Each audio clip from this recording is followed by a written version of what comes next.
این داستان بینی. خب نور، گردش امروزمون راجبه چیه؟ یه چیز فوق‌العاده. دل تو دلم نیست زودتر بدونم. نگاه کن اونه هست بینی.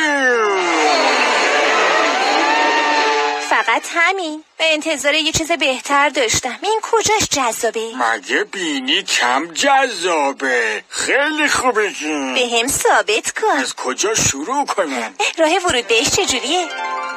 در ورودی بینی 2 سوراخ وجود داره که بهشون میگن سوراخ‌های بینی و توسط عضوی به نام تیغه بینی از هم جدا شدن. وقتی که از طریق سوراخ‌های بینی نفس میکشیم هوا از گذرگاه‌های بینی گذر میکنه و وارد گودال بینی میشه. گودال بینی فضای خالیه که تو سر پشت بینی قرار گرفته. از گودال بینی هوا به سمت نای پایین میره و از اونجا وارد ریه ها میشه. وقتی تو عمل بازدم رو انجام میدی کل این داستان به صورت برعکس تکرار میشه. نفس کشیدن با بینی خوبه ولی من از دهنم هم میتونم. بینی وسیله فراتر از یه سوراخ برای نفس کشیدنه. بینی هوا رو گرم، مرطوب و تصفیه میکنه قبل از اینکه به ریه ها برسن. کلای چجوری هوا رو گرم و مرطوب و تصفیه میکنه؟ خیلی خوشحالم که پرسیدی. داخل بینی با لایه های نازک و مرطوبی فرق شده که بهشون قشای مخاطی میگن. قشای مخاطی همون مخاط چسبناک بینی رو تولید میکنن. منظورت همون آب دماغه؟ آب دماغ بی‌نظیر و فوق‌العاده.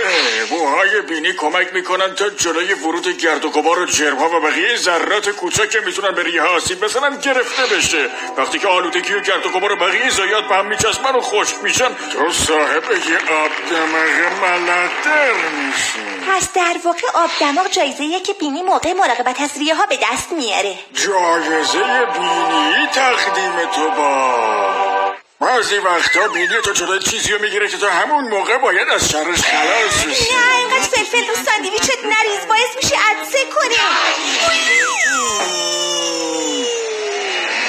عطسه ذرات به درد نخور رو با سرعت 100 کیلومتر بر ساعت به بیرون پرتاب میکنه. منظورت از ذرات به درد نخور دقیقاً کیان؟ ورود و خروج هوا رو گرم، مرطوب و تصفیه میکنه. در مسیرش مخاطب بینی تولید میکنه و با سرعت 100 کیلومتر ذرات به درد نخور رو به بیرون پرتاب میکنه. عجب چیز جالبیه. یه لحظه صبر کن، بازم هست. چشمتو ببین. چی؟ تو ببین، حالا بو کن. نون تازه. بو کن. پرتقال عالیه. بو کن. گل خوشبوی روز. بو کن. جوراب بوگندو. از جلوی بینیم بگیرش کنار، حالم بد شد. بینی تو میتونه به خوبی بوها رو تشخیص بده و این فقط به خاطر روپوش بویاییه. روپوش بویایی؟ روپوش بویایی دارای گیرنده های مخصوصیه که بو رو حس میکنن و از مسیر عصب بویایی سیگنالایی رو به پیاز بویایی میفرستن و از اونجا سیگنال ها به مغز منتقل میشن. پس من اینطوری متوجه میشم که نون، پرتقال و گل رز رو بو کردم. همینطورم اون جوراب بوگندو رو. شگفتا از این بینی.